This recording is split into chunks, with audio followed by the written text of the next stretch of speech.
Be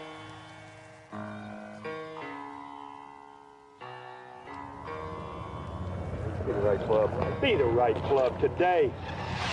Yes! Johnny, that's better than most. How about in? That is better than most. Better than most!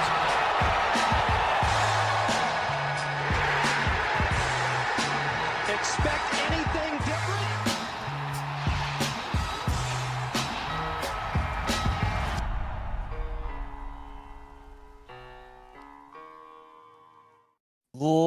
Ladies and gentlemen, welcome back to the No Laying Up podcast, presented live today on the No Laying Up podcast YouTube channel, which you should be a subscriber of if you're not already.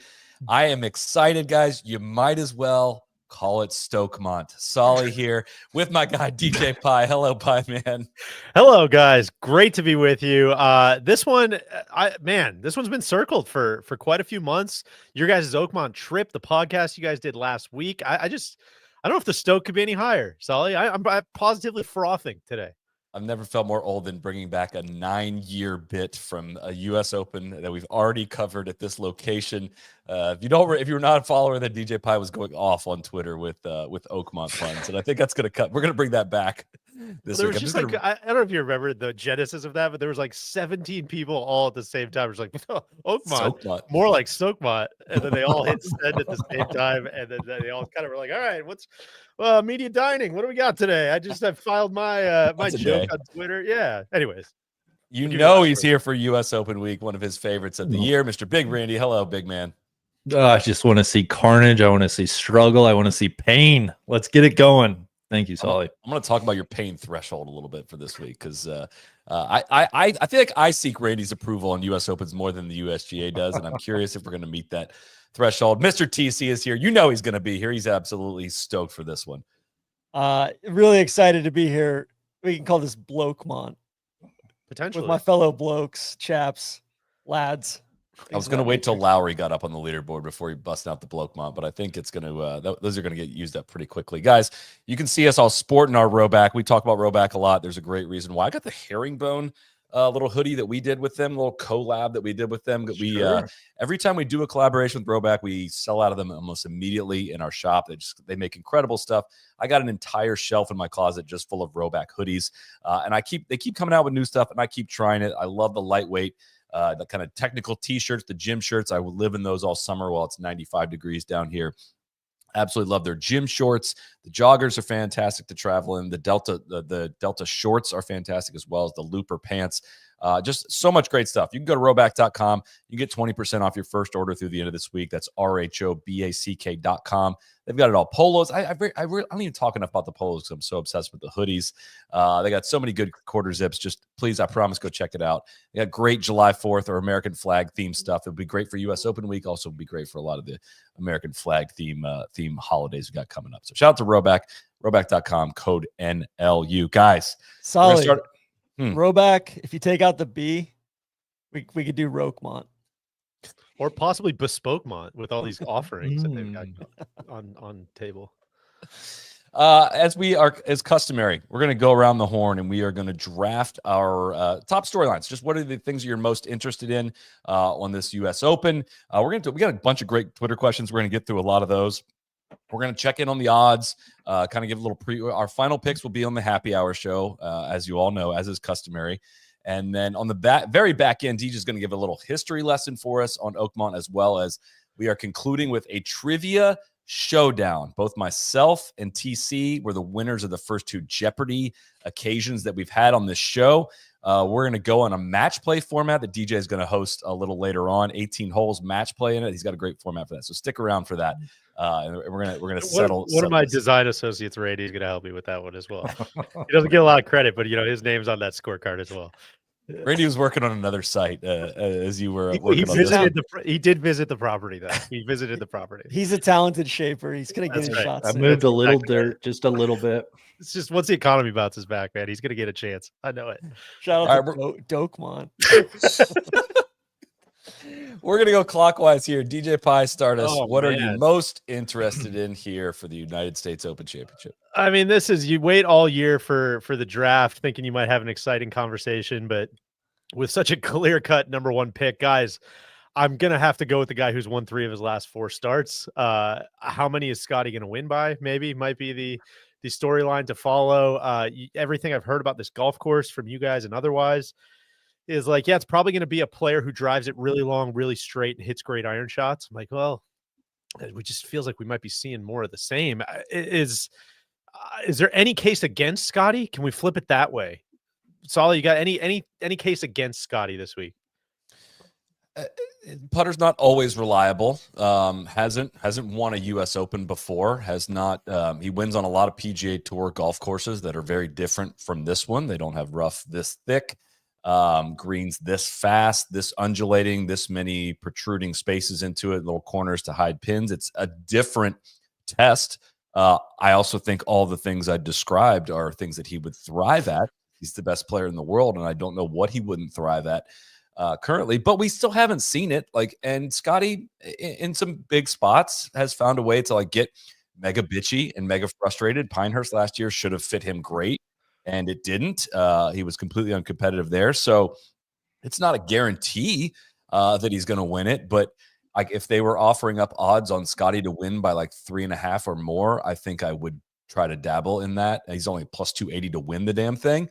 But I think in the cards this week is Scotty winning by 6. I think that's a very reasonable. It's not reasonable expectation, but I would not be surprised.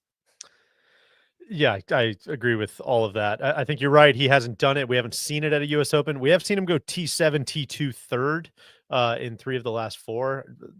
Pinehurst and the T41 there being the outlier, but I don't know. TC, I keep coming back to the quote you were talking about. I forget which tournament that was ahead of. I think it was the PGA.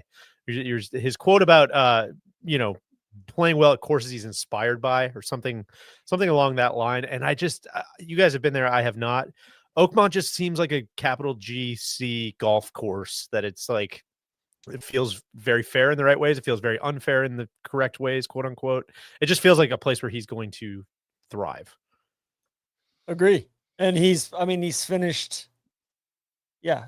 His record speaks for itself. I mean, it's a sea of yellow and green on his Wikipedia page over the last 12, 14, 16 majors. So yeah, I mean, I guess there's some luck involved in winning a US Open, whether draw related or just missing in the right spots. You could say that missing in the right spots is also skill related too.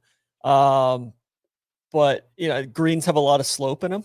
I think that's always an interesting component of a major championship versus week in, week out PGA Tour. But yeah, I don't know. It's kind of Scotty and everybody rising up to fight against him versus him being kind of one of 3 or 4 different favorites. He clearly looks like he's at the top of the mountain by quite a bit. Can I kind of double down that a little bit, TC? Of DJ, you and I did a podcast at the end of last year of Scotty versus Xander, and we might go this whole podcast without mentioning Xander. I want to set the scene for how open this field is for Scotty right now. For as much as we were all over Rory of hey, this is a great opportunity for you, and I don't know when the next one this is going to come around at Augusta. I feel that way about this U.S. Open for Scotty. Rory moving backwards in recent months and just shot 78 at the Canadian Open. Rory's top 10 in the last 6 U.S. Opens. That's not a guarantee that he won't be competitive this week, but that is a great opportunity. Xander has shown almost no form since coming back from injury. He won 2 of these majors last year. This is spread eagle for you. And I know Bryson's going to be involved, but Bryson still struggled kind of on the iron play front, and you're going to need to be in great control of your irons around a lot of these greens, man. It is blinking lights for Scotty on this one in terms of how open the field is. And the odds reflect that. Yeah. How would you guys compare the greens here to the greens at Augusta? I've never played the greens at Augusta, and I feel like I can't really around kind of severity and some of that stuff. I'd say it's more similar to it's like a bigger version of the LACC greens, or it's a very classic golf course, LACC or Winged Foot or something like that. I think, I don't know, Solly, like there's a lot of internal contouring, but yeah, it's a great question, DJ. I feel unprepared to answer, but I can reach back and see if I can find it on the way back. It is.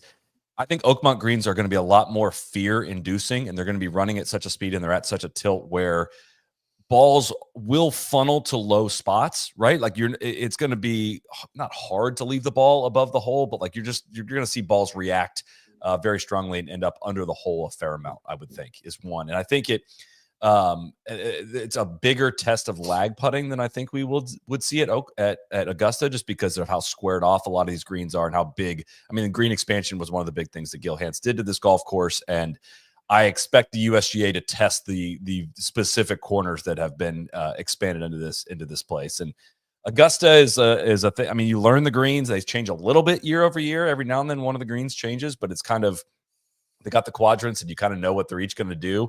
It's impossible to gain all that knowledge and have all of that, because there's just such a difference in tournament speed, even this practice round speed versus what they're going to have happen in the tournament, that it becomes what Scotty is so great at, which is adjusting athletically to the situation that's right in front of him. Like Bryson is going to treat this like a math equation.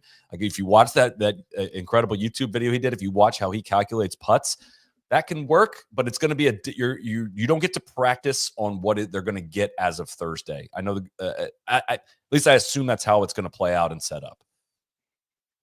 That did that help? Yeah, okay. yeah. I felt like there's just a lot going on, Deej. Like I feel like at Augusta, there's long, broad, fast slope on. There you go. There's just they're both big, and there's just a lot of different elements. And even in that picture that Cody threw up of the 9th green, there's so much more than meets the eye. That's it's not really popping in that picture. And so like that pin is front right, or kind of middle right, because that back portion is more the practice green. But there's so much slope short right of that hole location that you can't even see there. So they look big and flattish, and they're not at all. And then the stuff down the stretch, like 15 through 18, or really, I mean, even like a hole, Solly, what's the par 5 on the back? 12, like that green probably won't look like a whole lot on TV. And then that thing slopes away from you at like a 3 or 4% grade the entire way. And then there's all these little fingers that they can tuck it in there. That's going to be much different than the last few times they've been at Oakmont. And the last thing I'll say on this, Deej, to your question is like, even not as much, I think you're asking about greens just in terms of putting, but like the greens will have more accentuated features. How do I say this? Around, like, there's going to be more chances for severe punishment because of how severe the greens are than we see at Augusta. Just more separation between a good shot and a great shot, which again is, to my point, is, look at the guy who's won the Masters twice in the last, 4 years, 3 years, whatever. Anyways, we're losing pace on this one. Big Randy, what's got you most excited? But for this week? 16 and 17 are the two that I was thinking of like, holy shit, like those are crazy slopes in those greens. So, excuse me. We don't have to spend a lot of time, but I am drafting Oakmont as a big storyline this week. High level trades. Yeah, I'm bummed there's rain in the forecast. I'm hoping they get as lucky as possible, but I really consider Oakmont along with Shinnecock and I would say Pinehurst as like the 3 true most proper US Open venues. And so I'm very excited that the championship is here this year. I can remember back to Angel's win. It just one of my favorite US Opens. I think it tests and it brings out what I think a proper US Open should be, which again, not a bit, is carnage, is pain, is survival, is psychological examination. And I'm really hopeful that we get a lot of those aspects this week. Amen. Love it. TC. Gosh, I mean, we talked about Scotty a little bit. I think one of the things that we haven't talked about is Scotty. If Scotty wins this, he's going for the Grand Slam at Portrush, the career Grand Slam at Portrush. I think that's a really underrated thing that could bring this Scotty stuff to fever pitch, just looking ahead. So, well, Bill, even not one getting through the year without somebody else winning the career Grand Slam. for sure. Well, I even would add to that, TC, is like if he does do that, I mean, these are crazy talk here, but if he wins that, Deej, and I'm there with you. right? Scotty we got Slam. 8 months where we're like, oh, are we talking Scotty Slam? Yeah, he's got to look. Yeah, exactly. I think it's there's a path to victory there, Big. Guys, it's not impossible. Aronimink, This is my block, guys. This is 26. Could he win 5 in a row? Because Tiger couldn't do that. I think that's the question everybody's asking. All right, Cody, just go ahead and hit that shit. This golf tournament, this is golf, man. This is a real thing. We're playing real golf this week. There's no pampered fuckery. There's no he'll be fine there. Let the clumsy, the spineless, the alibi artist stand aside. A shot poorly played should be a shot irrevocably lost. This is our national championship. It's the Open. And honestly, outside of Scotty, it feels a little bit open. Like you can talk me into anything past Scotty Scheffler this week. I don't feel that way around the Masters. I don't feel that way around the PGA when it's at a course that we see every year. I feel that way about the US Open and the Open Championship. And it's really fun as a viewer to come in with some uncertainty. I did not feel that ahead of Quail Hollow at all. And I have there's so many fun elements for this week. The mental test, for all the criticism that we give a lot of the golf courses that host pro tournaments, like this one is a full subscribe of like what I love about golf. It's not my ideal style. Like thick, rough golf courses are not my ideal style, but at the same time, there's so many good positive elements to Oakmont that have me super intrigued for how this is going to play. It is not as one note as Wingfoot is. And I'm very, very, very excited to watch these dudes like try to balance this incredible challenge. I was thinking about this a little bit more too. Like, I don't like just straight up despise deep rough everywhere. I remember moments of this past players where like Zalatoris was in deep rough on 14 up on the hill and just like topped it out of there. And I was like, that's awesome. Like that, like when there's spots of really good thick rough that cause some severe punishment that is in line with how the rest of the course sets up, that can be a really good feature. Now, and I don't feel this way about Oakmont, but if it's like, hey, if you bomb it over the green and just stops in 1 foot rough right off the green and you can have an easy up and down, that's the most boring style of golf. And I just don't think this golf course is like that. I may say something different Thursday if it plays that way, but I'm not anticipating that it plays that way. I think this is like a truest, realist form of golf. We see so much fake golf throughout the course of the year, and that is not going to be like evident on screen to everybody that watches it, but like having seen a lot of these places and getting to go up there and see this golf course is just like, oh my God, this is about who's the best at golf. And that might differ from what we see week to week, but that just what has me so freaking psyched for this week. Only thing I would change there is I think we're going to see who's the best at modern pro golf. Is like that's almost like the differentiator is I feel like there is this idealized version of golf in the right scale, in which case like a lot of the thick rough conversation changes, and there is all the realities of modern pro golf. And that's where I'm like, I think we're hitting the balance this week of the best you can possibly do with modern pro golf. And I think thick rough there is like a lot of that equation, and especially thick rough that then plays into, as best I can understand, just reading about the course and watching everything, is like almost like an exponential penalty, right? Like you're in the rough there, also trying to hit, like you have such a better chance of hitting a horrible death spot around these greens that rough is going to make even tougher, And so it's kind of like penalties that stack on each other if you miss the fairway, which I think is awesome for this. I think, Deej, I would say maybe modern pro golf. Who's the best modern pro golfer? I think that was the test at Quail Hollow of like, this is what modern pro golf is turned into. Whereas I think this is like, who's the best all-time pro golfer? Because this seems like the best mix of eras and going back to like, hey, we're playing real golf here. You look at a hole like 3, or just like you got to hit all the shots. There's going to be a short par 3 out there. There's going to you got to miss on the right sides. Got to be a good bunker player. All of it. So I personally think it's a win for people who enjoy looking up scorecards on the website, like on the leaderboard, clicking into and being like, oh, this guy's made 7 doubles in a row, or stuff like that. It's the best. And I think Randy and I can get really close on like what we like to see out of like the difficulty part. Like I thought 15 at Erin Hills on Saturday of the US Women's Open, was like it. Did it look impossible at times? Yes, because players did not unlock the puzzle. They didn't solve the puzzle, right? It was also a 250 yard. Yeah, but like you had to come in from the right spot. Like angles don't always matter, but if you got on the green but too far left, you were honestly screwed instead of like chipping straight up the spine that you needed to get to that hole location. And that's where like I think the USGA is less likely to lose a golf hole or a pin position or get into something that's really silly, which I know you love, Randy, and I'm not discounting.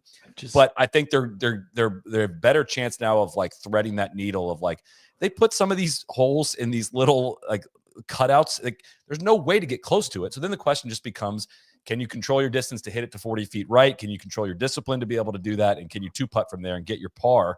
Is like I think what a lot of people want to see out of US Open golf. And I think that's what we're going to get. So one thing I really enjoyed reading or hearing about the green expansion stuff is it feels like when you see a lot of these classic courses get expanded, it's a lot of wings that are kind of almost like flared up that kind of help the ball, ride up a little bit and then maybe trickle back onto the green, or at least a better place to putt from. Whereas this almost feels like the opposite, where it's like expanding to almost make them more turtleback is kind of the explanation that I feel like I've heard that I really, really liked. So that's, again, it's a lot of good stuff going in the right direction. But any other round of stories we want to get to? I know we got a lot of questions and a lot of fun to have. Yeah, we can whip through round 2 here. I think all the TV viewers have turned off after the big round 1 of the draft here.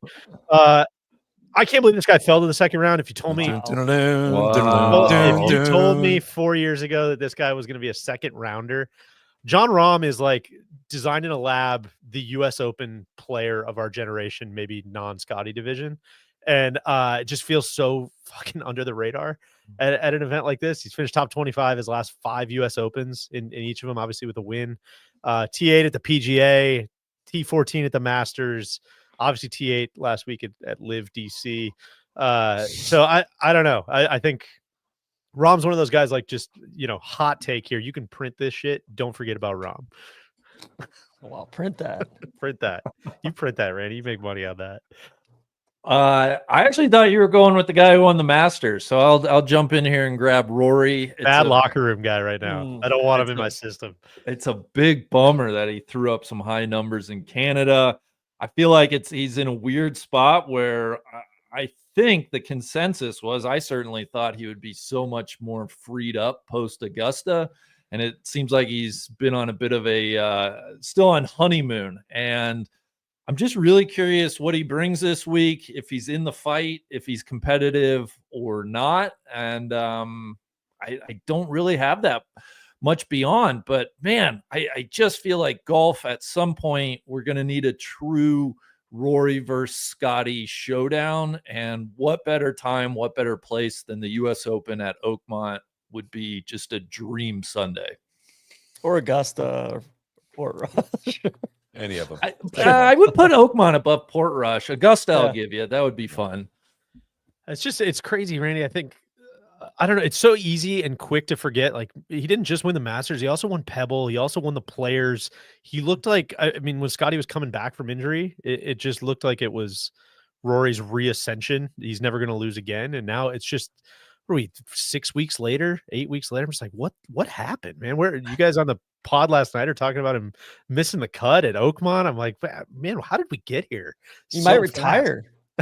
Who knows? It's the driver though. Like the driver's his superpower. If he doesn't have that, totally, he's not getting around on a proper golf course. Yeah. I gotta think he's gonna have to have figured that out, right? He's got to find something that works. I think so, but if you can't figure out a TPC Toronto, like, I just don't know if I'm reaching back. Makes me feel great. I know. Could be wrong. God, if he does no show, that's a big bummer, and I almost think that's its own storyline. As much as that sucks, but yeah, we'll see. Which I don't weigh a ton of results from 9 years ago, but this is one of the 3 he missed in a row, and it was wholly uncompetitive here the last time around. So, do you see anything you want to empty the chamber on? Yeah, no, I thought DJ got great value on Rahm. I was fishing in that pond. He was best available on my board. And again, these aren't picks drafts. This is just storylines, just for the listeners' sake. Just so, Rahm, this is not yet. Yeah. Nobody's taken the defending champ yet, so I'll take that storyline of Bryson. It's gonna be fun. It's gonna be interesting either way. I don't tend to think he's gonna win. Will he top 10? I think he's going to do that. Yes. I also don't see him winning, but I think he's going to be in the mix. Bryson's. Why do you guys not see him winning? I want to pick at that a little bit. What's gonna stop him from winning? He's driving it so straight. Scotty. No. Well, sure, Scotty, but I don't know. I'm not willing to say. Certainly not willing to write him off. I can't join you guys. I think it's going to be interesting. I'm excited to watch it. Don't put words in our mouth. We're not writing him off. I don't think he's going to win, but we're not right. Do not put in the paper that we're writing him off. I think this is a more strong iron test than we saw at Quail Hollow. Maybe. Yeah. The driver, if he drives it really great, I mean, shocking take here.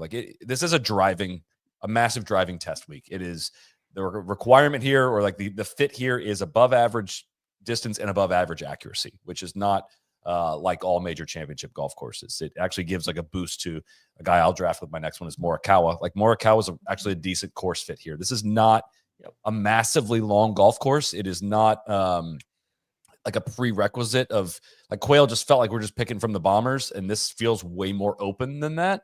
It of course pays well to still be long, and especially if you watch that Bryson video of him just kind of reducing a lot of these holes to his little mid irons or whatever irons they actually are in his bag. You just get reminded, like, don't talk yourself out of a long hitter just because it's not massively long. But this feels a lot more open and a lot more. I don't know. Like I could see a Shane Lowry. I could see Sepp Straka being around in this golf tournament. I could see Corey Connors being around in this golf tournament. Like it just feels like we're open for some random storylines definitely emerging. I don't think this is going to be a print off of the top 20 in the world. Does Bryson have new irons in the bag this week? Yeah, he was debuting some new Lab Golf or LA Golf irons. I don't know if I assume he played them in Virginia as well. I don't know exactly how his numbers were. I guess I can look that up here. He was plus 0.3 in strokes gained approach last week, which is a little bit of an improvement from the PGA. But yeah, I mean, Bryson's really freaking good. Again, I take away from that video was just like if he has his game, he's gonna be around. I know he was not playing U.S. Open conditions, but I mean, we all know how hard golf is to play on YouTube, and the fact that he still was competitive. So I don't know. So yeah, my last pick was going to be Morikawa. I think it's someone we've gotten into the habit of not talking about around majors, and this. I think there are a lot of courses that are not great fits for him, but if you go and look at the course fit tool on Data Golf, like his name pops to the top of like who gets the biggest course boost because of how accurate of a driver he is. So he's finished top 15 at each of the last 4 U.S. Opens. Exactly. That's not an accident, I don't think. I was kind of poking around there. Does he have the minerals? Does he have the mental fortitude to? So all right, TC, that's a great question. Honestly, something that I am fascinated by. Oh, sorry, Rennie. Can little Colin win on a big, brawny, tough U.S. Open course? I feel like we could say that about a handful of other guys, that have nice world rankings, have win tournaments, but like, hey, JT, would this be a course that you want to compete on, or Spieth, or just guys that are like, I feel like would like a little bit more from. Yeah. Which is like honestly like exposing Rainey. Like you mentioned those two names, I'm like, I don't like either of them this week. I don't know. Like that's not a good sign. Like I think, but yeah, we're so out of balance on like how many weeks of golf you play, how many weeks of the year you play a different style of golf than this one. I think is a little bit backwards. I weirdly kind of dig Spieth for this week. I don't know. You know what? I was thinking that with the driver too, right? If he's got the driver well working. The irons haven't been great, but he's super grindy and gritty, and the putter seems to be heating back up. You can talk me into that. Put him in some messed up spots, getting up and down from everywhere. Doing some messed up parlays. Yeah, exactly. The Morikawa thing just reminds me like how fucking long the golf season is. Also, where again when before Scotty like hit the nos, just left everybody in the dust, and he was coming back from injury, like especially around that Florida swing, especially around Bay Hill. It was like, oh, Collins, Rory obviously, but like Collins, like. He's like the number 2, guy in the world right now. Like he's playing some of the best golf of his life. And now I feel like we haven't talked about him in 2 months, 3 months. And there's been a lot of talk about the weather. There's a chance of thunderstorms today. I don't know if it actually thunderstorm, maybe some chance of rain tomorrow, but then there's going to be a lot of sunshine on Wednesday, Thursday and Friday. And if there is going to be sunshine, you're going to want to have Oars and Alps in the bag if you are going to be there in person or if you're going to be playing this golf tournament. Oars and Alps sunscreen. Here's a bunch of reasons why you're going to love it. And this is just a limited list because there's a lot more. You're not going to end up smelling like a pina colada. It's lightweight. It's not greasy. It's not sticky. It doesn't leave the white cast residue all over you. It's simple. It's fast. It's easy to use. Maybe a little too easy to use. Randy used mine last week in Milwaukee and about emptied the can all over those a lot of surface area. Obese staked legs he's got. There's some travel-friendly options as well you can keep with you to reapply throughout the day. Hand-free options. You don't want to get that stuff on your hands. Sprays, mist, sticks, wide spray radius too. That's always so clutch. Men are not wearing enough sunscreen. Only 1 in 7 wear sunscreen daily. Golfers are 250% more likely to develop skin cancers, and skin cancer rates have risen 55% among men in the past decade, especially us Florida boys, TC. We got to be staying protected out there. You don't got to, the face and scalp mist is fantastic. They also got an anti-aging face moisturizer.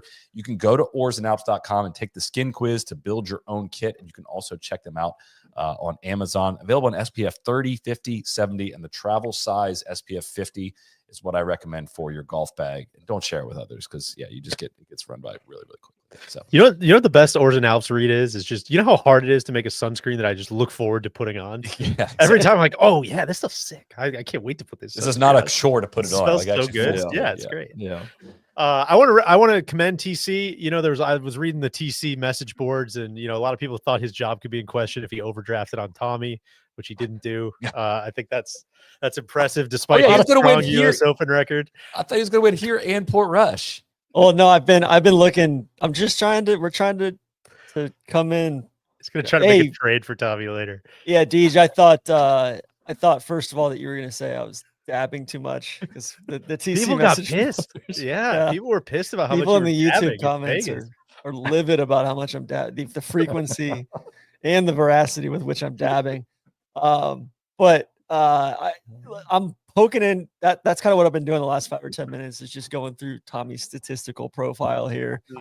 His strokes gained off the tee have been, kind of on the downturn this year, but his strokes gained approaching the green through the roof.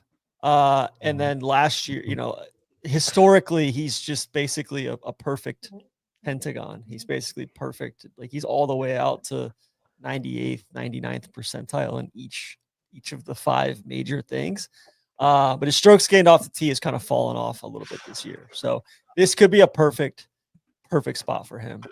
He's going to win at Port Rush. We're not predicting it here, but we are monitoring it. There's a breeze flight, direct flight gets me in at around 2 p.m. into Pittsburgh on Sunday afternoon, if need be. Okay.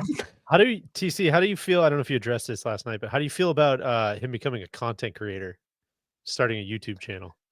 To be honest, I haven't watched that. I I haven't either, but it came across my desk.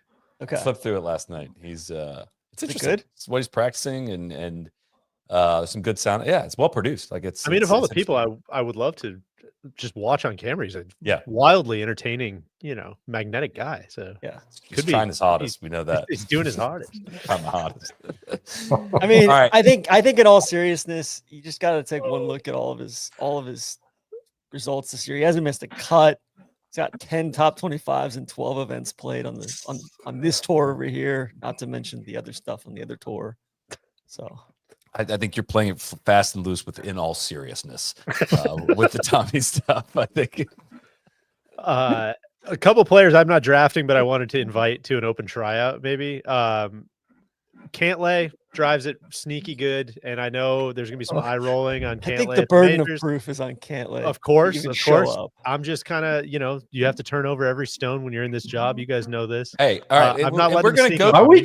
Players, so I get a hold of this. We're going through the odds later. This is not a sprinkle the board. Don't pull a TC here. All right, no. Only other storyline. That is not one of your top storylines. Only other storyline is not one of your top storylines. Only other storyline, and I'm pushing the term storyline here. There hasn't been a playoff at the U.S. Open since 2008. That's fucking crazy, right? Wow. It feels like there's still an 18-hole playoff. No. No. And What? It's a That is 36 gross. lap. Yeah. 2 holes aggregate. No, which is they not changed good. that like a decade ago, but they've just never actually had to use it. It's crazy that there hasn't been one since Tiger on the broken leg. I think it should expire. Like they haven't had to use it, so it goes back to the 18th. I like 18 that. hole. That's Or they should do a 3-hole playoff because 16, 17, and 18 are all sick. Yeah. It's 2 holes worse It's than a both of crime. It's not 18 holes anymore. We've gone so soft, Randy. I those. know. Might as well call it Wokemon. We got some questions to get to. Let's get through some of these. We got a lot of really good ones. Golf. Maybe just lay out some more players. Golf Levesque. Yeah, you want to do Sam Burns next? Good question here. Is Oakmont the ultimate anti-no laying up golf course? Oakmont is an extreme linear golf course. On each hole, there's one line, and if you miss it, it's a layup. It stands against everything you believe in. I need an official statement. Does no laying up like Oakmont? We've covered a little bit of to this point, but I don't think it's why is that TC? linear? I don't think there's just only one line. There's different ways to get the ball in the hole. I think there's different ways to play these par fives. Certainly different ways to play some of the par fours as well. You look at a hole like 11 or 17. 3's a big wide fairway up there, and then you gotta be creative on how you get your ball to stay on that green. I think a hole like 10, you can lay back. You can try to, like Bryson showed, you can try to fly the thing. I think 1, same thing. Like you can you try to hit up the left side of the fairway and almost create an angle there, or you can go up the right, have to hit a fade in there. I think there's it is tighter confines as far as where you can hit the ball in short grass, but I still think within those confines that there's plenty of different ways to play these holes and to, but yes, it is it's a good mix of an execution test, a discipline test, and there's plenty of strategy there. That's where I'm at. You can't just bypass the strategical element of a lot of us, even if it's not going to be evident. It's not going to be that strategical of like, is he hitting 2-iron here or hitting driver? Like it's going to be a lot of guys hitting driver in a lot of places. I think the word is out on that one, and there's not a lot of guys that play back for position. I think if the fairways were narrower than this, I would be a little worried about it being 2-1 note, just bomb it down there. You're going to be in the rough anyways. Figure it out. I think they're wide enough. I believe they're 28 yards wide on average, that's not wide, but that's not. It just looks it's playable, it's doable, and there's just so much going on with the greens, so much tilt to not only. How do I say it? It's like the whole green is like fighting a slope in so many different spots that it's just intriguing golf, and it is a good test of the control of your golf ball. I don't think you can bypass the test. Kind of what the point I was making earlier of like, there's no just hit it up there and figure it out.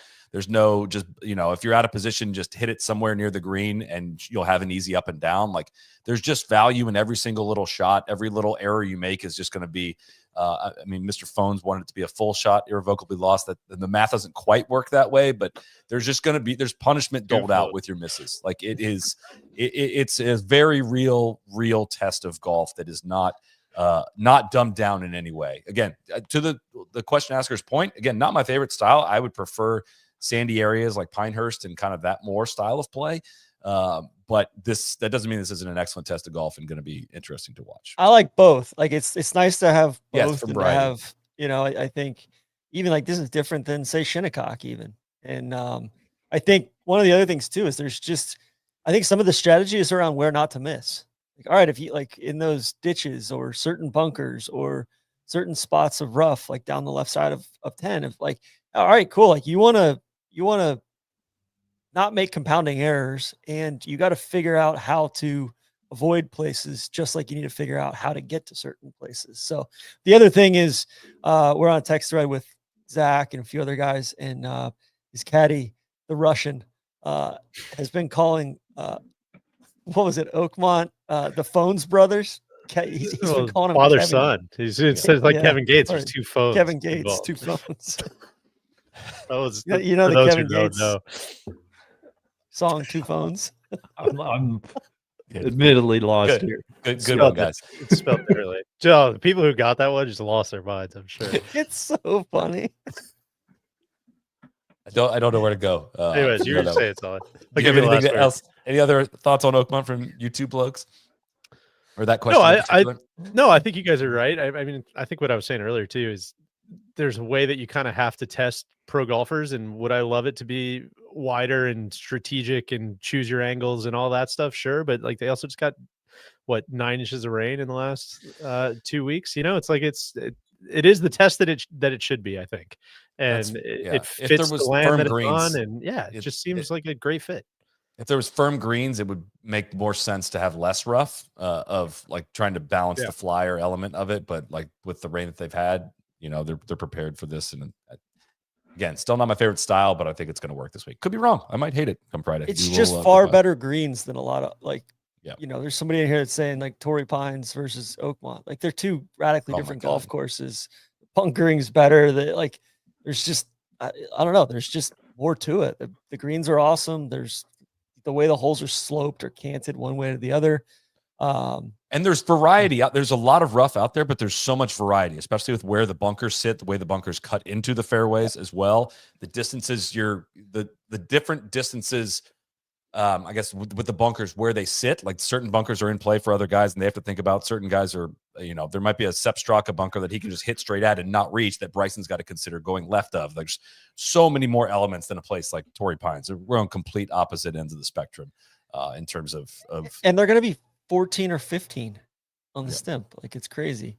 My guy Grant Gardner in the chat said one for the plug and one for the load. He gets it. Shout out to Kevin Gates. Next question. Literally two phones. Nyrad61, is the length of the rough going to be too high, and does the speed of Oakmont's greens ever get out of control? I think we need to entertain that the rough might be too high. There's a possibility. There's a style of play that can get quite boring if it's just hack out into the fairway. I'm not willing to eliminate that right now. Randy might be salivating over that. People might be rooting for that. I think they're all over this. It's probably the thing that they've thought of the most, but I would not eliminate that part of the question. Man, you can always go one way with the rough. You can always cut it down. So why don't we start out of control, and then we can kind of, it's like a haircut, right? Instead of put it back on Wednesday night. Exactly. Why don't we see how it goes and go from there. I don't think we're going to lose the greens, unfortunately. That it seems like it might have been a bygone era, but undeniably sick when they lose a green. Is Solly back? Over under 0.5 players that lose to Solly's 88 from media day. The first answer is no to is Solly back because he shot 88. I think we'll get 3 rounds over 88. 3? That's a lot. I was gonna say I think we flirt with an 88. Maybe somebody touches it, but yeah, it's a good line actually. I'll take the over on 0.5, but not by much. I think there's gonna be one person that goes over 88. Yeah, I hope. I'll take the over and hope. Yeah. TGL Incel, who are the top players you would eliminate from contention based on the test Oakmont provides? Ooh, good question. Did we do that with Rory already? Because that's like I don't want to do that. That doesn't sound fun. It's not fun, but like it's not fun to pick who's not going to win either. But you got to pick from top players. There's only like 5 top players. Taylor Pendrith, I think we can eliminate him. Sure. I just feel like a lot of these top guys on this board drive it a lot straighter than they probably get credit for. I feel like I don't know that there's any true like bomb and gouge guys that are all the way up there. No, but then you got to take into account like mental fortitude, truly. Sure. And like I think guys like JT who have a propensity to like freak out and make a super high number is concerning. I don't like JT. Yeah. I don't know what to do with Ludwig. I don't know what to do with Ludwig either. I'll throw Hatton out. I don't think he's got the minerals TC. I'll throw. I mean, Brooks is still 50-1. That feels disrespectful to guys like Sepp and Hovland. Yeah, Sepp is Corey Connors. Yeah. Like Corey Connors, this might be a great fit for him. For sure, very well could be. Corey Connors is also the 13th ranked data golf player in the world. Sepp Straka's 10th right now. Ryder Cup lock. I tried to warn you. That's fair. Koepka's 98th right now. Exactly. Yeah. Koepka's not He's been in the good. same realm as Wyndham Clark. I'll throw Wyndham Clark out, and that's not a hot take, but I That's don't fair. think this is maybe Fairways are too his narrow. second U.S. Open. So yeah, don't know. there's a lot of guys there for you, Mr. Incel. I'm curious on this one. A. McDermott Golf TCI. I don't really know if I have an answer for this one. Which holes at Oakmont do they have ability to alter from day to day, or will they play it pretty similarly for each round? I would imagine Thursday, Friday they play it pretty similarly, but I would think the par threes, you know, they can really manipulate those, especially those two on the what was that? The super long one on the front, was that 8? 8, yep. Yeah, I think probably manipulate that one a little bit. You know, some guys will probably be bitching about 290 yards, and it's like you're all playing the same golf course, and you could call this a short 4, and it would be a brilliant hole. You know, I think that one. I think maybe a few of those holes on the back 9, like 12, 13, 14, they could probably mess with the tee boxes on those as well. I noticed in 2016, the length of number 12 was in the range of 632 to like 674 or something, and they only have it listed in the 630 range for this. So I don't know if there's a back flex option. I don't know if they got rid of a back tee or what there, but I would think with the par 5s, they're going to make one of the days like extremely as not reachable as possible. Still, some people will probably get there, and then make it so where like most of the field can probably get there, but that might not be till a weekend. Yeah, trying to get. I think 13 they could make really short the par 3. That green's that's awesome. Cool little shot, and like tuck that pin, you know, back left or something, and it's a cool little shot up the hill. 14's funky, like that's one that they could shorten up and make it, you know, kind of a weird tester. So, with Ken Marone, with all the excitement going into Oakmont, what would make it a dud? Just like really shitty weather, like thunderstorms. Yeah, you know, possible. Friday, Saturday, Sunday. Super soft greens. Yeah, some sort of police chase down the Pennsylvania Turnpike. They got to shut. It's true. Yeah, I think the weather's the biggest concern. I'm not too. I think they're going to do everything in their power to get those greens as firmed up as possible, big. But yeah, if they get more thunderstorms, it's not going to be a good thing. What about Scotty and Rory laying an egg, missing the cut? It feels like that could happen. I mean, like, you know, kind of like Nelly at Lancaster. You know. Yeah. I don't think it would ruin the whole tournament, but I definitely think it could be deflating. You know, Friday evening for sure. Just a couple more here, and then we'll get to some of the fun. At the Gal 22 is the over par winner being too hyped. These guys are good. There are the holes to get out and run. I feel like it's being overstated. Somebody's going to find the weekend at -5 or -6. First of all, the over par winner thing is a fan created thing. They went out of their way on the media day to say we are not aiming for an over par winner. It was quickly nuclear golfed by the end of that day to say they're reporting that it's going to be an over par winner. Not the case. They were very much like the conditions are going to dictate the scoring, which is, I think, how it should be. I think the only way they can get themselves into trouble is if there is no wind and they try to manipulate the course to get the score over par. Just don't think that's possible with 460cc driver heads, big. I'm sorry. Like, have your fight. The fight's with technology. It's not with the golf course setup team at this point. But that's my opinion. Have we gotten Big's reaction to the Fan Forward Tour Championship stuff that the people really want to see a winning score closer to even par? Who do you think was leading that? However, we will not be going along with any kind of rollback. That was one of the major early wins for my new pack. Found some strategic districts to invest in. Yeah, commercials. Guys, you know a guy that we're not talking about? We haven't mentioned him yet. He's not great off the tee, but he's one of the grittiest guys out there. Mickelson? No. P. Sure. Truly couldn't be a worse driver fit. If you asked me to name somebody who's a worse driver fit for this golf course, I would say P.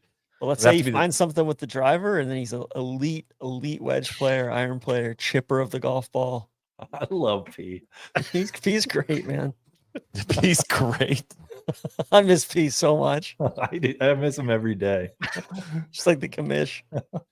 The guys that get the worst course adjustment for this place, Nick Dunlap, number 1. Sure. Cameron Smith is number 2.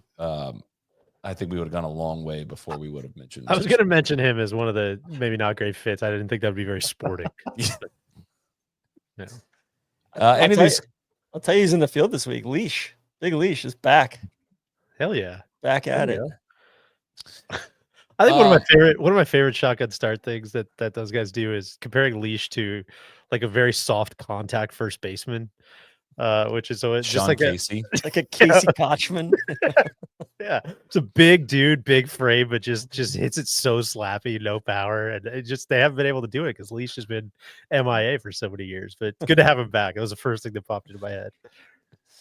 Last one, Bendick Leith, winning score prediction. These are so hard. Say minus 4. I like -4. That's where my head went. That's where DJ won at as well. Yeah.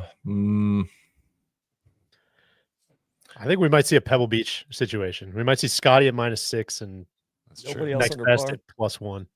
Yeah, I was thinking that too. Mav McNeely at +1. Yeah. Miguel Angel Jimenez +2. Let's have some hope. I'll say 1 over par. Hey, how about that? I was going to say also the USGA could take it in their own hands again, just start doling out penalties to whoever's leading the tournament to make sure that winning score does get over par. But, let's take a look at some of the odds. We've tiptoed around a little bit. No Laying Up is brought to you by FanDuel. Round 1 of the U.S. Major is here. Time to take your shot with FanDuel. Right now, all customers can snag a no-sweat first-round leader bet. That's right. If your bet doesn't win, you'll get bonus bets back. Go ahead, take your swing on who jumps out early, who's coming to mind for you guys for a first round leader bet. It's a free play, freewheel. Send it. Corey Connors. I could see that. Yeah. Yeah. I don't know why, like a Shane Lowry or Ben Griffin. Why not Sepp? I'm waiting for somebody to say Sepp. Sepp would be fun. He could turn in some birdies there. Hovland's will always do something weird. I don't know. There's a lot of fun to be had with that. FanDuel's got tons of ways to play, from outright winners to top 10s, round leaders, hole by hole drama, and more. And with live betting, you're never out of the action. Head to FanDuel.com/NLU to download FanDuel, America's #1 sportsbook, and tee off a major week in Pennsylvania. Must be 21 and older and present in select states, or 18 and older and present in D.C., Kentucky, or Wyoming. Opt-in required. Refund issued as non-withdrawable bonus bets that expire 7 days after receipt. Max refund $5 unless otherwise specified. Restrictions apply, including token expiration. See terms at sportsbook.fanduel.com. Gambling problem, call 1-800-GAMBLER or visit rg-help.com. Great job. Odds. Check in, of course. Don't need to tell you guys they are subject to change. Scotty's +280. Bryson +700. I entered this in this morning. Cody's showing the graphics up there. If some of these have changed, I will apologize. Bryson +700. Rory +1100. Rahm +1200. Xander +2200. Morikawa +2500. Ludwig +2700. Joaquin Niemann +3000. Joaquin Niemann ahead of Fleetwood and JT at +4000. Read that as you wish. Hatton, Koepka, Lowry, Cantlay, Straka +5000. Hovland and Spieth at +5500 right behind them. Corey Connors +6000. Hideki +6500. Henley +7000. Ben Griffin, Sam Burns +7500. Keegan +9000. And then Justin Rose, Matt Fitzpatrick, Harris English rounding it out at +10,000 or 100 to 1. Anything stick out to you guys there? I don't know. When was the last time? I nobody has this answer, but +280 at a major is unheard of odds for the top of the board. That's crazy talk for Scotty, but also probably high somehow. That's just an outrageous number next to his name there. That sticks out. What else? TC, anything else jump out to you? I never know what to do with Hideki. Truly, I think I think Hovland might be a little underrated. A little bit of form. Yeah, pretty good iron player. Good driver. What do you guys think of how healthy is Xander? Because God, his U.S. Open history is really good. Man. 7 top 10s and 8 starts, and his worst is a tie for 14th. He's got 3 top 5s. I just think at +2200, maybe value. Worth a little, a little nibble, a little nib. I looked this up for you, Deej, as you said that U.S. Open, you got to go back to 08. Tiger was plus 200 at that one. At the 09, he was plus 175. 09 was at Bethpage. And then, so that's the farthest you have to go back to find odds lower than that. Yeah. I'll tell you who's being a little bit disrespected. HE plus 11,000. He's finished in the top 10 3 out of the last 5 U.S. Opens.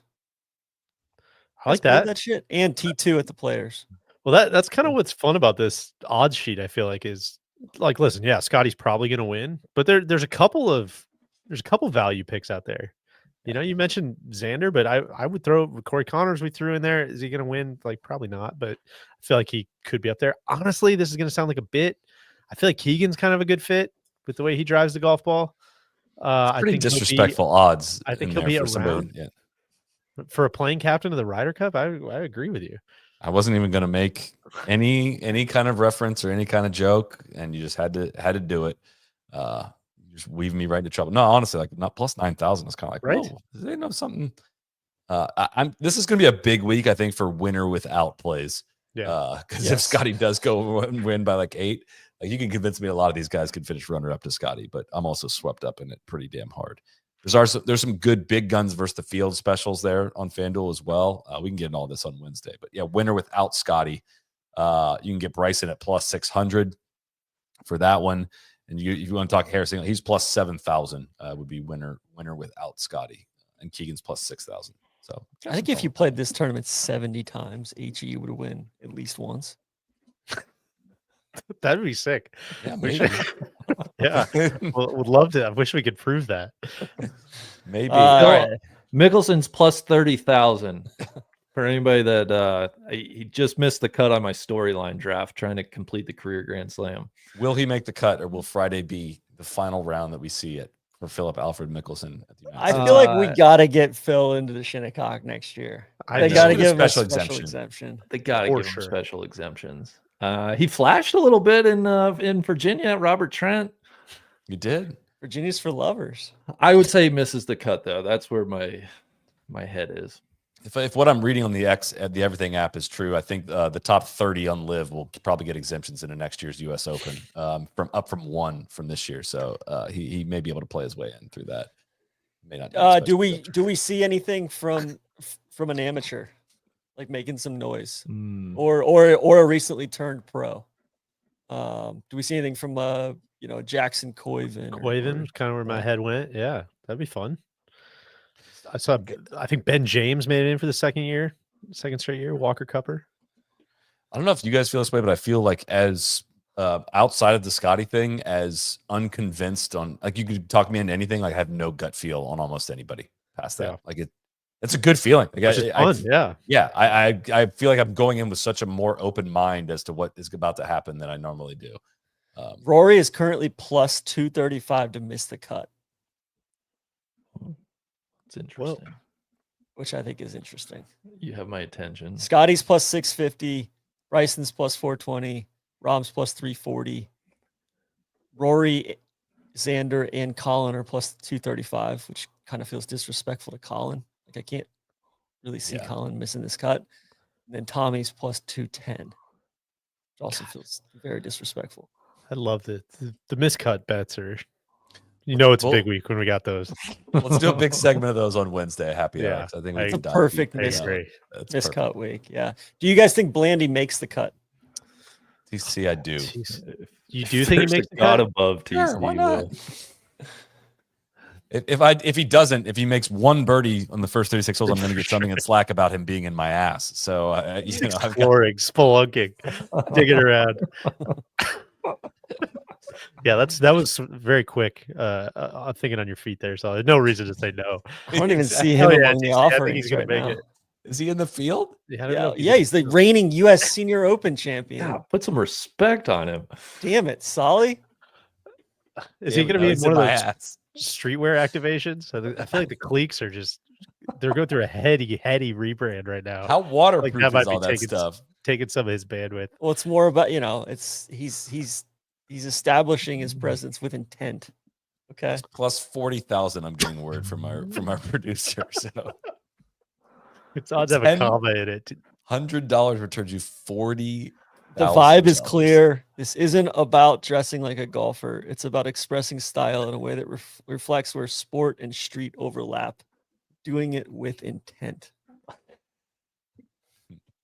Let's get to some of the history segment here, because we could do this all day. We'll have our whole picks out on Wednesday, as is of course customary. But DJ, you've got some stuff for us as well as our trivia game here coming shortly. Big, I know you got to leave at 4:45 Eastern time. So if the viewers see him disappear, he's got a big match tonight. So. Big's got another site visit he's got to go on. He has to. They're paying me more over at this other shop. That's right. Well, guys, as you know, Oakmont is the most frequently visited U.S. Open venue in the history of this great championship. This will be the 10th time going back to Oakmont. So let's go through the previous 9 times. We'll go through pretty quickly here, and you guys stop me if you need to double click on anything. And I want to give a big shout out to my guy Connor Belcastro, who helped put together this research packet, unearthed some fun stuff, also with some of his own footnotes in here, which I appreciated as well. Just some real-time commentary from him. 1927, Big. Do you know who the winner was? First time it was at Oakmont? Well, I found out this morning it was the original Tommy Armour. It was Tommy Armour. I want to give a shout listen out to Neil. Yeah. Neil, unfortunately, and Tommy Armour beat Neil's guy, Harry Lighthorse Cooper. You know that's Neil's guy in an 18-hole playoff back when we built things in this country and we were not afraid of an 18-hole playoff. Yeah, Tommy Armour, Neil, it happens. Everybody gets a quick slip of the tongue. I'll probably do it 3 or 4 times in this history lesson. But he shouted out Tommy Armour as a 1930 U.S. Open champion. 1930 is kind of one of those years where you gotta. I mean, one guy won them all, so you gotta kind of know that it wasn't Tommy Armour. It was TC's guy Bob Jones. But neither, Randy, I thought you'd like this. Neither Tommy Armour nor Cooper broke par in any round of the tournament. There was only one round recorded under 70. That was Solly's guy Al Espinoza in his final round 69. Winning score of 301 that year. It was the final time that nobody broke 300. Probably. So pour one out for that. The last real U.S. Open. It was also the last time the U.S. Open began on a Tuesday with the final round on a Friday. I totally didn't realize that they used to do that, but food for thought for the organizing committee going forward. 1935 is the next time we're back at Oakmont. Sam Parks Jr. I'm going to guess that wasn't on the tip of your tongue. He was a club pro, no prior professional wins. I really liked this one. He played a practice round at Oakmont every day for a month before going back to work at his home club. Just great stuff there. I really dug that. Only one 3-putt for the whole week for our guy Sam Parks Jr. In 1935, which I kind of imagine the agronomy was a little different, the equipment's a little different. One 3-putt is pretty wild. You might have been chipping from some of those greens then, and just putting near the hole. Yeah. TC, I don't know if the name Kenikichi Nakamura means anything to you. It does. The first Japanese player to make the cut at a U.S. Open. Threw that in just 1935. Again, travel not being quite what it is today. The idea of just getting over for the U.S. Open and making the cut, that's it's a big deal for any kind of Asian player. So shout out to Kenikichi Nakamura. You guys are going to hear a lot about this week, but do you know what was invented this year, 1935 at Oakmont? I believe it was a meter of some kind. It was stimp meter. It was the stimp meter invented by Edward Stimpton. In case you're curious where the name comes from, Connor was not psyched that he was a Harvard man. Connor, of course, proud Princeton grad. Edward Stimpton was a spectator. He was just watching. He was out there watching the tournament and was kind of like, holy shit, those greens are so fast. I wish we had a way to measure that and design the stimp meter, which is, of course, still used today. OJ Stimpton. We're going to get to OJ later, the 1994 U.S. Open. 1953 is the next one. This was the year the USGA disallowed furrowed rakes, which Oakmont they used to use to ensure more buried lies in the bunkers. The Phones brothers. We used to test people. Exactly. 2 phones. Kevin Gates. Arnold Palmer made his U.S. Open debut this year in 1953 as an amateur, as did the famous amateur Ken Venturi. God, big. Again, I feel like I'm just placating to your entire platform here, but even though Ben Hogan was a 3-time champion at the U.S. Open, he still had to play 36-hole qualifying on Tuesday and Wednesday. One round, just like the live guys. Exactly. One round was at Oakmont. The other one was at Pittsburgh Field Club. There was 300 people in the qualifier, and only one person, defending champ Julius Burrows, was exempt for the U.S. Open. Everybody else had to qualify.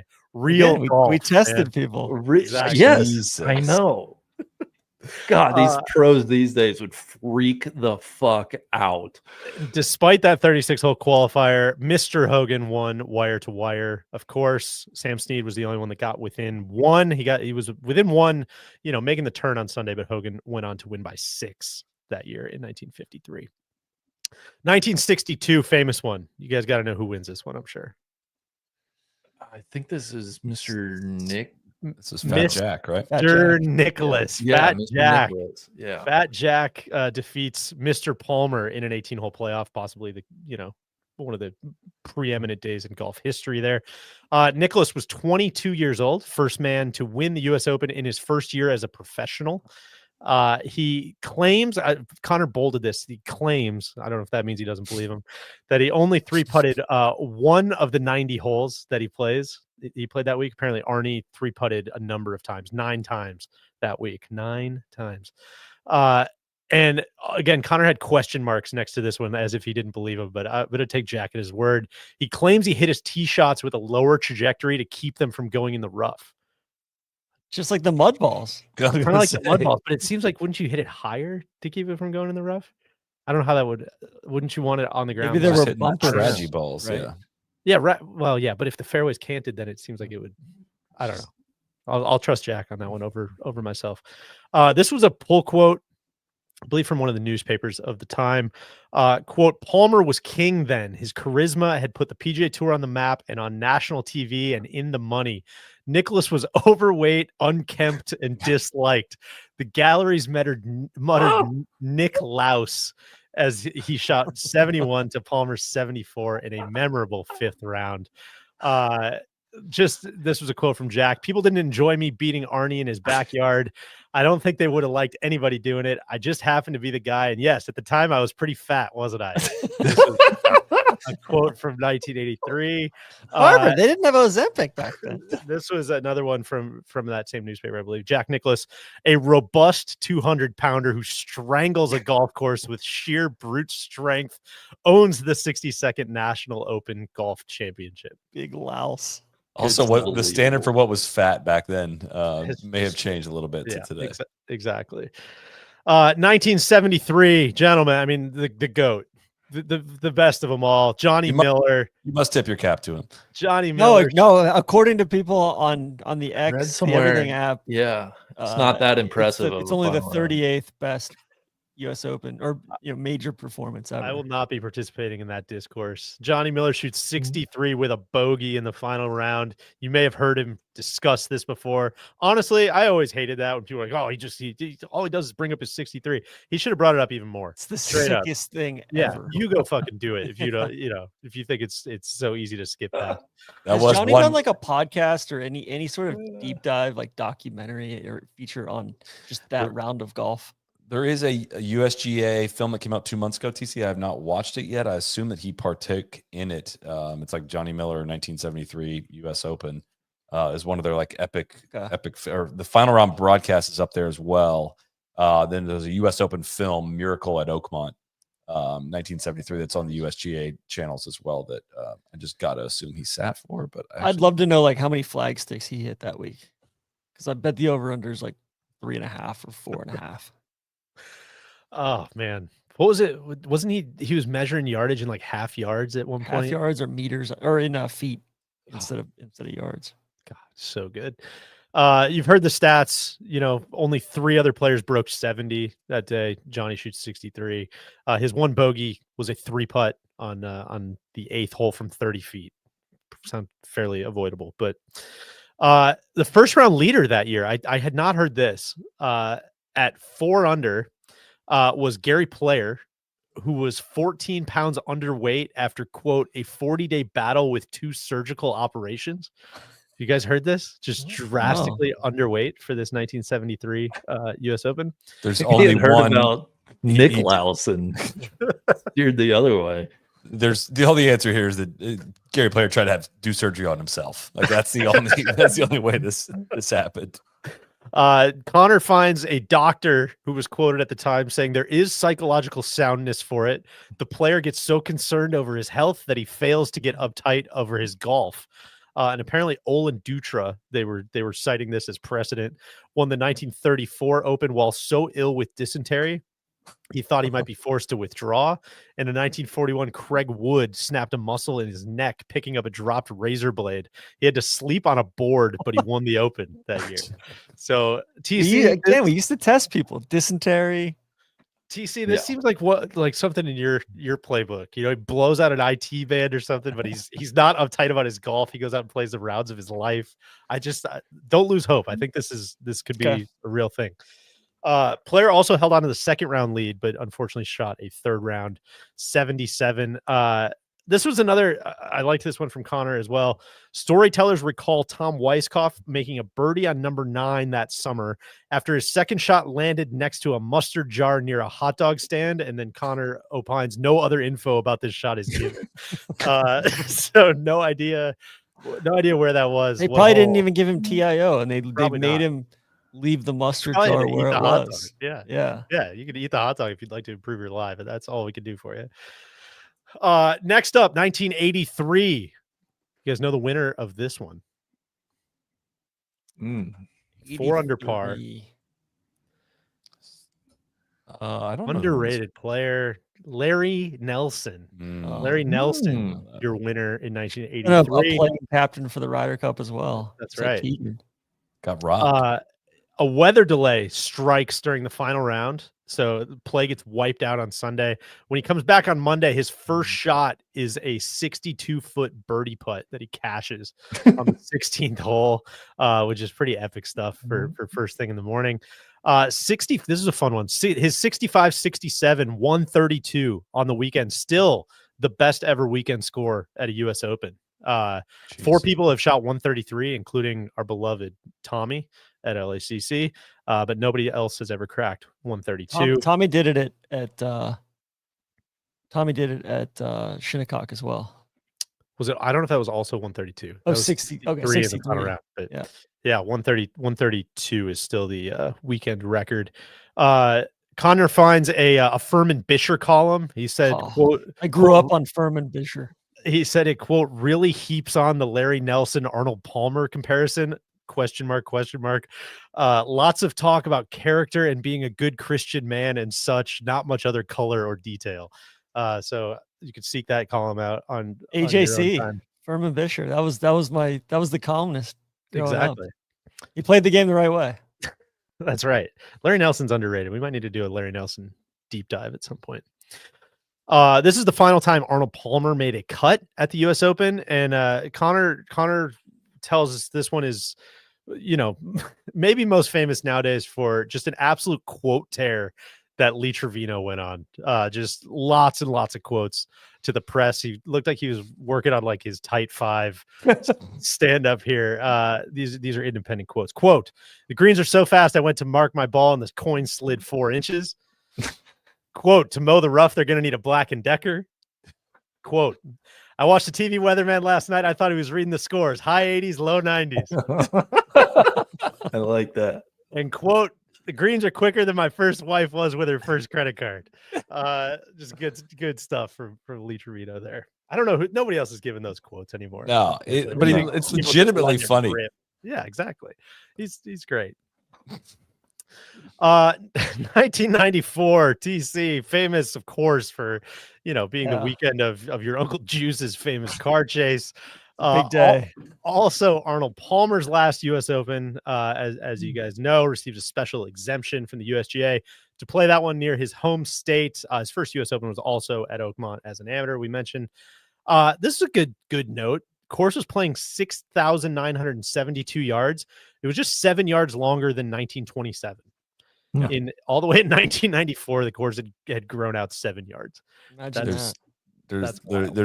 There's so many of those in our deep dives of just like, yeah, of course it's the same length as it was in the 1955 tournament. It Exactly. just golf. Meanwhile, what happened? Meanwhile, Solly, we have a bunch of Canadians saying like, TC, where could we possibly play this tournament elsewhere besides TPC Toronto? As if Canada is not the second largest country in the world and has like hundreds upon hundreds of golf courses, none of which we can use for championships anymore because we need 7,500 yards plus. It's a disgrace. Good. Some fun baseball connections for the Seamsters in this one. We had Bob Friend, if that name means anything to you. He won 22 games for the 1958 Pirates. He caddied for his son, Bob Friend Jr. in this one, who was playing his third U.S. Open. Write that one down. Chris Perry, the nephew of Cy Young winner Gaylord Perry, was in the field. And also Willie Burnitz was in the field, brother of Milwaukee Brewers superstar Jeremy Burnitz. How about that? Throw this one at you guys. Career WAR for Jeremy Burnitz. We're talking F WAR here. 28. Lower. High teens. 25.1. Oh, Really, really good guess there. 315 homers for Jeremy Burnitz. Not exactly a lightweight there, huh? Nick Price had to put a new putter in play a year after he won Player of the Year because he said the zebra putter just didn't work on greens that fast. Zebra. Might as well cross off Sepp Straka then, because that's true. Good point. God, I didn't think about that. This one was a shocker. A guy qualified. TC. This is like a walking trap draw. This entire little bullet point here. A guy named, no, I'm making this up, Joey Ferrari. Qualified. Is he related to AJ Ferrari, the wrestler? Unclear. Joey Ferrari, who is a pizza shop owner, he competes. He qualifies for the U.S. Open. An airline loses his clubs, so he has to play the entire tournament with rental clubs. Went on to miss the cut. Had himself a hell of a week. Played a practice round with Tom Watson. Got to meet Jack and Arnie. He also carried a camcorder in his bag to film the walk-up 18 to use as a promotional material for his pizza shop, which I absolutely loved. So I was like, who the hell is this Joey Ferrari guy? I gotta look this guy up. Found a Ron Kroichek story for SF Gate in 2014, who detailed kind of what happened to Joey Ferrari's career after this.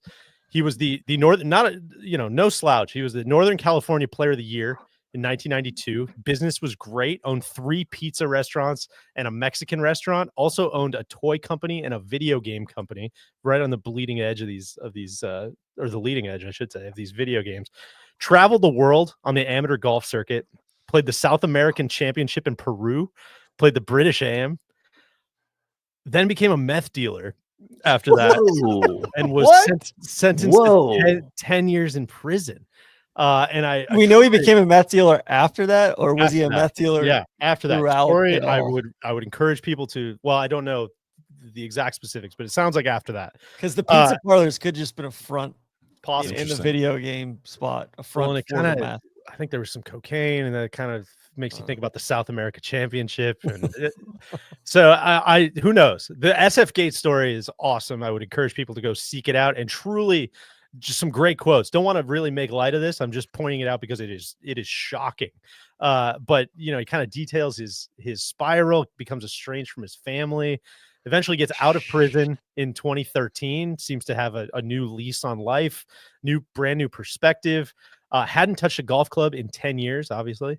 Goes out and buys a new set and wins his first tournament that he plays, NCGA's Senior Valley Amateur. Looked him up on amateurgolf.com, still playing competitive golf, finished T8 at the California Senior Am in 2021 and is a current index of plus 0.3. So seemed like he got his life back on the track. I wish him all the best. Can we get in touch with this guy? We might need to. If you're familiar with Joey Ferrari in Northern California. I bet Patty knows him out there. He might. That was just a true, you want to talk about baseball connection, just a real slurve that I was not looking for there. Crazy story. Thought that was good. Of course, back to the golf 3-way playoff at -5 between Ernie Els, Colin Montgomery, and the boss of the Moss, Lauren Roberts. and Ernie would go on to win that one. 07, I'll move through these quick. I know the more recent stuff is probably a little more a little more well known, but this is the time where they take out the 5,000 trees. Just a little bit of background on that. In the 60s, according to Connor's doc here, newspaper columnist said the course was, quote, barren and ugly. So club's leadership ordered a bunch of trees to be put in. This is where that all kind of comes to a head. And after that 1994 US Open, the club's 18-member board decides to rip all those trees out, even without telling the rest of the membership. They just I don't even know if the whole board photos. knew. Yeah, it's sweet story. They said that the former super used to go out at like 4:30 in the morning, just start cutting trees down. So there's like less than a half a dozen trees that remain on the property when the U.S. Open comes back. Deej, the story is that they were all taken out by thunder and lightning. Of course, horrible storm. Might be accurate this week. Yeah. No, it was one chainsaw. They wrote thunder on it, and one chainsaw they wrote lightning. That's good stuff. I like when the clubs have a little bit of lineage like that. Angel Cabrera, of course, your winner. I loved a couple of his quotes. He got asked about beating Tiger at the 2007 US Open, and he said, no, I beat everybody, not just him, which is such a good quote. There was a quote from Graham McDowell that he played a Wednesday practice round with Angel, and said, I thought this place was brutal. He literally did not chip or putt. All he did was chain smoke at the back of the tee box waiting for me, which is good stuff. I think there was a couple, like there was a Cabrera quote too about, a lot of other players have psychologists. I just smoke, which I thought was pretty good stuff. More like Smokemont. Smokemont. Damn, how did I miss that one? Smokemont. Asked if he'd rather have 15 PGA Tour wins or 2 majors, Cabrera said, quote, ask Colin Montgomery what he would prefer. I'd prefer to have the 2 majors. Just I didn't realize Monty Cabrera had neither. I didn't realize Cabrera was such a good quote. 2016. I know a lot of this stuff is much more familiar. I did not know this one. Do you guys know who was technically the clubhouse leader when play was suspended on Thursday? Andrew Landry. He had not finished his first round. Involved. Yeah. It was actually Bryson. No, it was another college Texan. Scotty Scheffler, a sophomore at the University of Texas, opened with 69, and because of a weather delay, technically was the leader on Thursday night. Andrew Landry, you mentioned, had a 12-foot birdie putt on 9, his 18th when the weather. So he was basically one shot short of finishing. He made it the next morning to shoot 66. Asked if he'd ever birdied 18 and heard nothing from the crowd. He said yes many times. It's called the mini tours, which I really liked. Just kind of weather throughout. There's a lot of other stuff. Bubba Watson lent his yardage book to Paula Creamer for her win at the 2010 Women's Open at Oakmont, and he said he never got it back. I don't know if you guys have heard this story. Paula responded, I mean, Bubba's a good friend of mine, so I know he's trying to throw me under the bus, but we all know in reality, I did give him his yardage book back, and he does have them. It's kind of funny when you play games like that. However, he is wrong, and he knows he has his books. Just no bullshit there. Those range goats, man, they like to joke around. Yeah, of course. And then, I mean, we had the DJ penalty. We had, the 6-iron into 18 after the camera guy's phone went off. He hits it to 5 feet. TIO. There's been TIO in all of these. Exactly. Too. So that's just a quick rundown there, guys, of kind of some history at Oakmont. I would say the US Open. Go watch the 30 for 30 as well. Yeah. On that, what was that, June 6th or June 9th? June 17th, 1994. Just like the Sublime song, right? That's right. Guys, I think last thing we have on the agenda is we've put together a little match play, practically a match play situation here. We are going, we have 18 holes, 1 hole per question.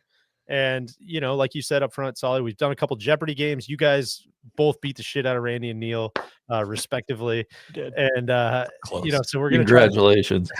Sure. That was to qualify. And now we're going to see who stands up to this test here. You guys are familiar with how it's going to work? One question per hole. If you both miss it, you have. If you both get it right, you have. If one of you gets it right, you go one up. And we're just going to play 18 holes of this match here. So via We will be Slack. privately sending you our answers via Slack. That's that you will correct. be reading out to the people. Did you see the DM that I sent you guys of where to send it?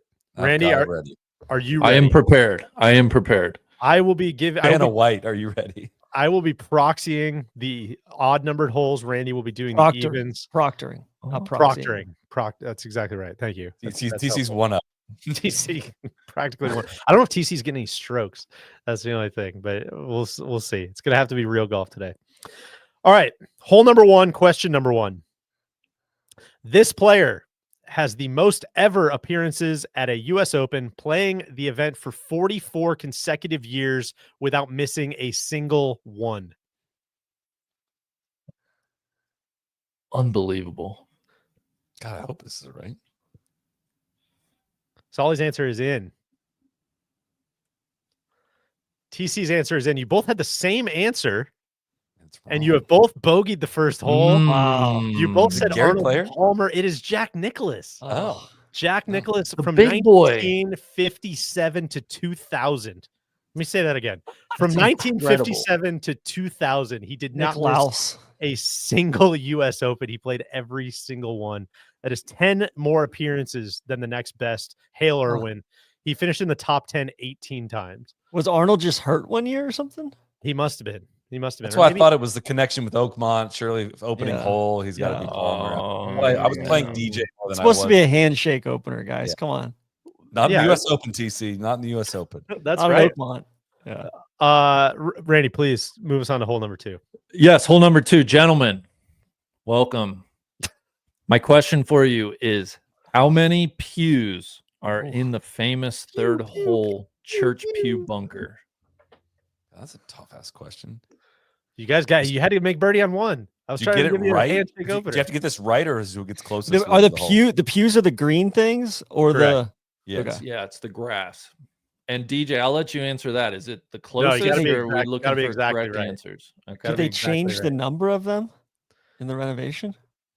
We have an I'll answer answer from that DJ after or from you Solid. submit. Excuse me. All right, The we have answers two- are in. Go ahead, Randy. Tron has guessed 9. Solly has guessed 12. The answer, gentlemen, is 13. There used to be 11 back in 2016, but have 2 have since been added.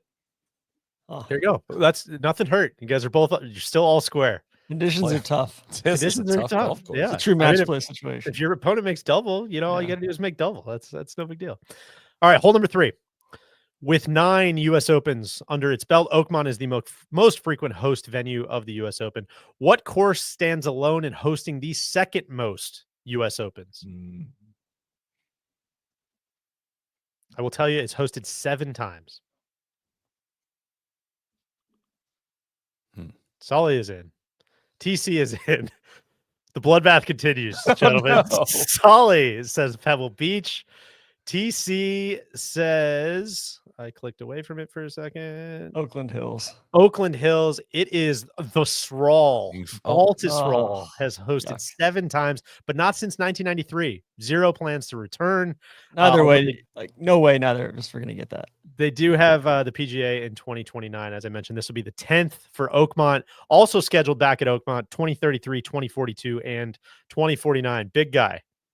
Your test. This rough is so thick out here. I can't play This this is no golf joke, course. man. They got to start syringing these greens. Yeah, they're losing the golf course. All right, here's You're a good all square. opportunity. What a I feel matchup. like this is a scoring opportunity. Question 4, hole 4. Who is the oldest player to ever win a U.S. Open? I know this. Solly is in with birdie. And TC makes a triple. Solly has gotten the answer correct. It is Hale Irwin. 45 years, 15 days. But TC, your guess of Steve Jones, incorrect. Solly, 1 up. Julio Franco. Mr. Sullivan, 1 up. Hole number 5, guys, held on October 4th, 1895. This course hosted the first ever United States Open. Did not realize it was in October. That's wild. I don't think I know this. Kind of embarrassing. TC hits it. Oh, TC's hit it to 3 feet. Makes birdie. Solly, the gallery's still looking for his ball. TC's got it right. It is Newport Golf and Country Club in Rhode Island. Solly went with Shinnecock, not far off there. Also one of the OG 5. There were 10 pros and 1 amateur that played in the first U.S. Open. It was 36 holes, just 4 trips around Newport's 9-hole golf course, all played in one day. It's kind of like KVV's 100-hole hike. 21-year-old Horace Rollins won, hanging up scores of 91-82 in that first U.S. Open. He won $150 for the effort. So there you have to request TC closes his comments as well. I was wondering where the Julio Franco came from. I see that's in the comment section. That means he's doing an open book form. I don't think anybody's chimed in with anything. But okay, I'm just calling for the closing of it. Number 6, I believe much we're like all the USGA, we're not going to tell you whether we're penalizing TC until the end of the competition. Okay.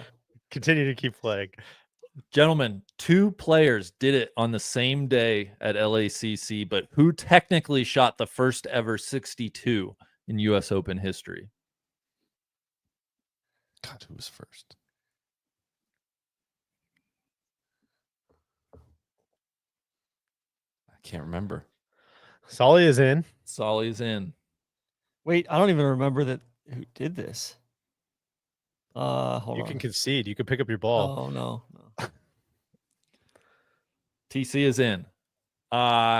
Solly knocks one stiff. It is Ricky Fowler. He technically holed totally out forgot he did ahead that. of Xander Schauffele. Both shot 62 in 2023 at the LACC US Open. I guess Tommy Fleetwood.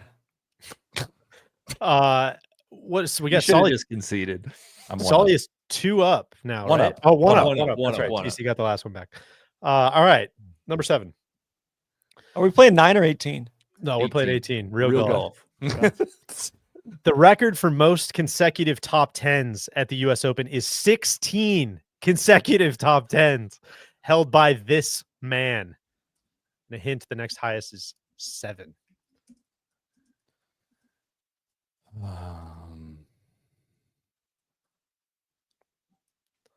I'm not confident. Solly is in. Both of you guessed the same Mr. Nick Laus. Unfortunately, that is incorrect. It is Ben Hogan. Mr. Hogan. Despite a couple of missed tournaments for, car-related incidents. That's why I didn't want to go Hogan. War and all kinds of horrific things. From 1940 to 1960, he didn't finish outside the top 10. Which again, Hogan, just like includes the streak of literally getting hit by a bus and coming back, and he just did not finish outside the top 10. Shocking stuff. Freak. All right, we go to number 8. Solly's 1 up. Our question, gentlemen: this golfer played the U.S. Open 11 times and finished in the top 10 in all but one of them. Who is he? Jeez. Who am I? Could be Xander in 3 years. It's true. 11 times.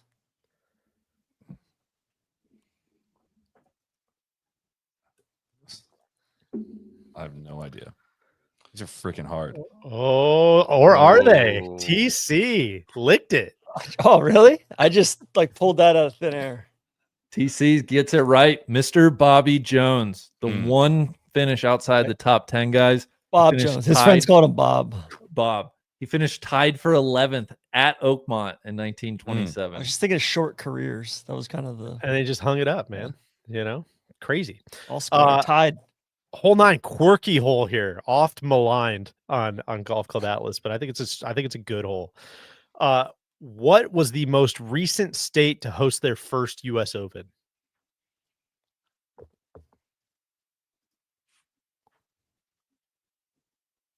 TC is in. Boys are fishing in the same pond here, Deej. I think so. Oh, I think it was. Both of you guys said Wrong. Washington, which was true until Aaron Wisconsin. Hills Oh, hosted in 2017. That was the first ever U.S. Open in the great state of Wisconsin. U.S. Open's only been held in 19 of 50 states. That's kind of a interesting one to put in your in the back of your pocket. I think they've had USGA championships in all now, right? After they did the senior women's AM up in Alaska. Yeah. Alaska. That's right. Yeah. I think that's right. All right, Big. Where are we at? We all square? Yeah, we're all square, heading to the back. They say what match more could you play ask for? Jeez. trivia doesn't start till the back 9. And hole number 10, boys. Since Tiger Woods did it, only 2 U.S. amateur champs have also won a U.S. Open. Can you name both of them? Since Tiger. Since Tiger. The boys are in a blender. This is Both of this them. is so gettable. This is so gettable. You got to get in your I thought yardage the course book. setup. This was Get in your yardage book. Think your way through it. Make a par. All right, I got one. Got one. I think. Maybe not. Since Tiger. And Randy, you let me know if we need to put these boys on the clock. Can I give you one? Sure, you can give me one. You just won't get it right. Well, you say good. Move to the next. No. I don't think he won the U.S. Amateur, but I'll get in. Whatever. That's not right. I know it's not right. That's not correct. You both fell into the same. Oh, hold on. I got one. You already got the first one wrong, so it doesn't matter. Fuck. Oh, but you did between the two of you guys. Oh, sorry, Randy. I'm stepping on your brilliant. No. We got it right in the aggregate. In the aggregate, Yes. you guys got it right. The boys each guessed Jordan Spieth. That is not correct. I knew that was wrong. It Yeah, was US TC, Junior AM. You got one of them, Matt Fitzpatrick. Solid. Oh. You got the other one, Bryson DeChambeau. Ah, Yeah. right there for the taking. I mean, these holes are just they're there. They're simple but not easy. You know, it's just Don't it's have my game strategic- today. It's strategic design. Getting exposed. All right. Well, listen. Let's pick up. You guys were, of course, thinking of the U.S. Junior with Jordan Spieth. Yeah. There are only 3 people in history who have won the U.S. Junior and the U.S. Open: Tiger, Jordan Spieth, and this man. This one's hard as shit. I'll tell Oh, you. fucking hard as shit. I'll tell you that. This is supposed to be the national championship. You just want to go play a pitch and putt? You know, you gotta earn it.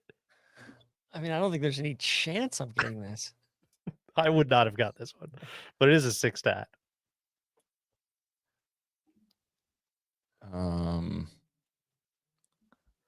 U.S. I mean, imagine. Just take a swing. Imagine if you get it. I was gonna say maybe put 15 seconds here on the clock. Yeah, I'll put a guess in. It's not right. I got nothing. Solly has said Lee Jansen. TC's got nothing. I got nothing. Johnny Miller Oh, was a former U.S. Junior champion. He won in 1964. What a list! Tiger, Yeah. Johnny, and Jordan Spieth. I really like that question. All right, tied coming to 12, gentlemen. I think this is gettable today, but I don't want to lead you. All right, who was the last person to win in their first start at the U.S. Open?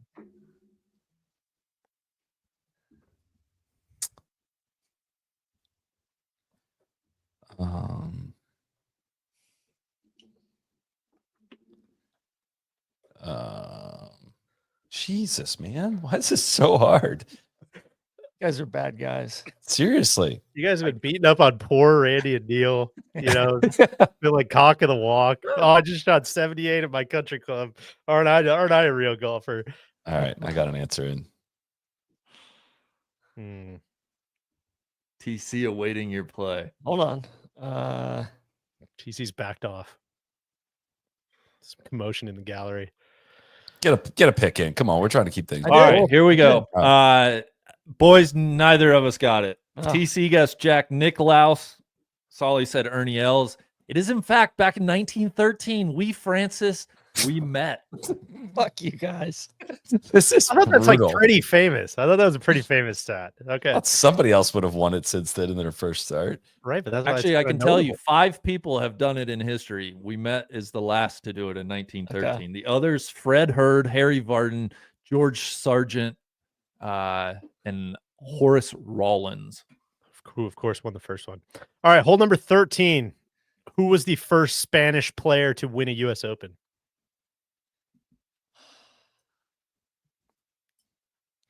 God, my U.S. Open history is.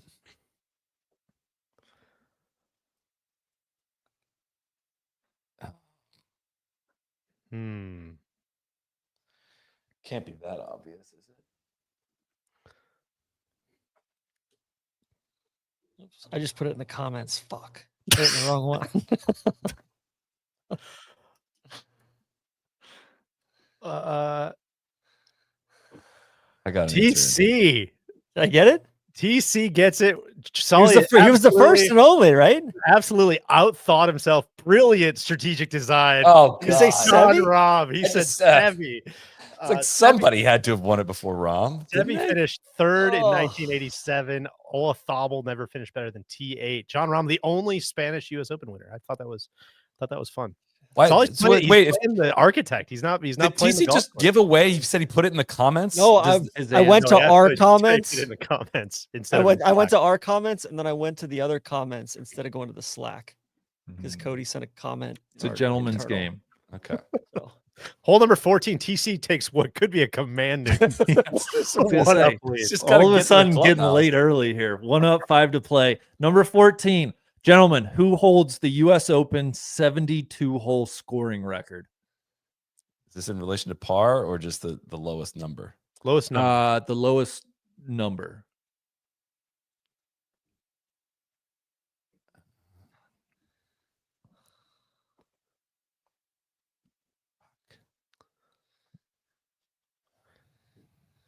Wow. Deej, a little surprising here. Solly went with Brooks Koepka. TC went with Jordan Spieth. It is, in fact, Rory McIlroy back in Oh, that doesn't count. 2011. He shot a 268, 17 under par, which is also the record for most strokes under par at any point. All right. Well, if you guys don't Koepka's like a that par one, 72. Okay. if you guys don't like that one, you're really not going to like this one. That 2011 performance at Congressional made Rory only the third person to break 70 in all 4 rounds. Can you name the other 2? And I'll give you a massive hint. They have the same first name.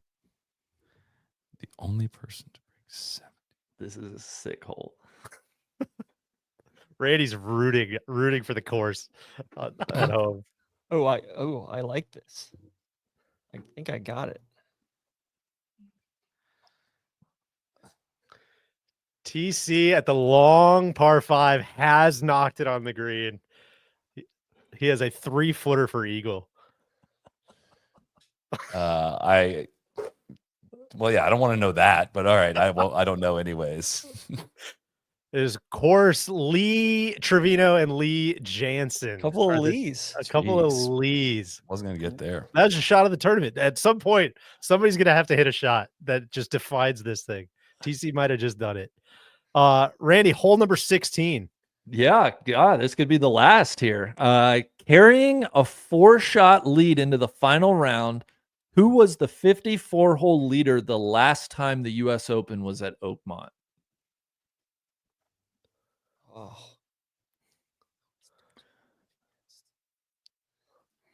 Solly fights back with a birdie. Solly just flagged this shit. TC was starting to engrave his name on the trophy. Oof. Wow, Solly gets one back. Solly has it right. Shane Lowry is the correct answer. God, we talked TC about this on site too, Solly. went with Steve Stricker. That was like Stricker's Hazelshag for the middle of the fairway there, TC. The tournament looked like it was his. That's murdered. Wow, back to 1 up. Yeah. Yeah. What a finish. What a finish. All right, hole number 17. How many Australians have won the US Open?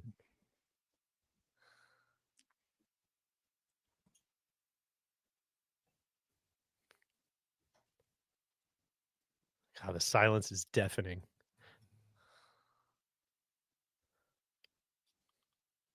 Come on, TC. TC's answer is in. Solly's answer is in. TC says 0. forgetting about Jeff Ogilvy. Jeff Ogilvy. Fuck. Solly says 1, forgetting about David Graham. It's 2. It's 2. Forgetting about / just becoming aware that David Graham won the U.S. Open.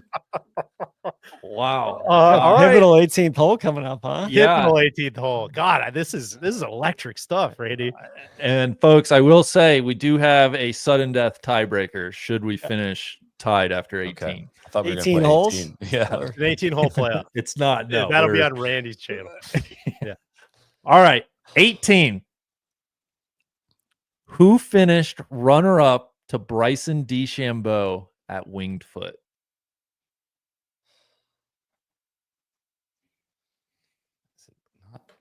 They hate this finisher. You can tell know. they hate this. You don't see finisher. a lot of drivable par 4 finishers. I should know They this. hate it. Maybe the one weak spot on the Ties- course. Oh, it ties them in knots, Fig. It's so there in front of you. It's like I was 3 years expecting ago. some stuff about like highest U.S. Open score of all time, Sure. things of that nature. Is 18th? Is it simply just a way back to the clubhouse? What have they done? Oh, I think I got it actually. Solly is in. TC is in. Randy. Wow. Solly says Matthew Wolf, which is correct, but TC answers with a Matthew Wolf. TC takes it 1 up. What a TC match, gentlemen. TC waited till it got put in the comments and then got the answer in. No. Oh, guys, congratulations. I never in my wildest dreams did I think that would be such a good match. I didn't know if we'd even get to 18. That was great stuff. That was absolutely brutal Yeah. format of the questions. It I was was so- I was definitely expecting a myopia hunt club. Sure. You And know, that's answer the in thing there. about the USGA. You know, they're not going to give you what you're expecting. They're keeping you on your back foot. You know, that's the toughest. It's the toughest test in psychological golf. examination. Exactly, which I think we just saw. Also, I heard back from our friend Patty. He said, "Absolutely. How the hell do you know about him? My dad's been playing amateur golf with him for 40 years. Served some jail time a decade ago for some fraud stuff. I think. Actually, he was selling cocaine and meth. LOL." There you have it. Joey Allegedly. Ferrari. TC, to your point, the tiebreaker question was going to be what's the highest single round ever shot at the U.S. Open, which happened at the Myopia Hunt Club. Our guy JD Tucker shot 157 in the first. I just remember playing there in the head pro, like just absolutely bragging about that. Just, Yeah. you know, I it was think like he his got a calling letter card. from the USGA. All right. Well, that's going to bring a wrap to our preview podcast. We'll be back Wednesday with happy hour as well. And of course, we'll have live shows at the end of every episode. Stay tuned on Wednesday for our picks, all of our who will win, who won't win, all of our fun FanDuel plays, all that stuff. And a lot of news and quotes and everything we'll get to as well on Wednesday. So Two things, Solly. First of all, Kevin Gates, shout out here. One, go listen to our course preview. One of my favorites we've ever done. Awesome stuff from Jeff Hall and just great convo between you and me. Also, a lot of people are starting to chat about DJ's 18th hole in 2016 potentially being the greatest hole ever played. Jamie Kennedy's been posting that out. Truly must credit on Tron X. Carter there. And I can't take credit. Like it's just reality. That's the truth. And I'm glad everybody's coming around to it. It's like discovering gravity. You know? you play that shit on the way out, Cody. Everybody have a great U.S. Open week. Thank you so much for tuning in live or wherever you're listening to it. Back on.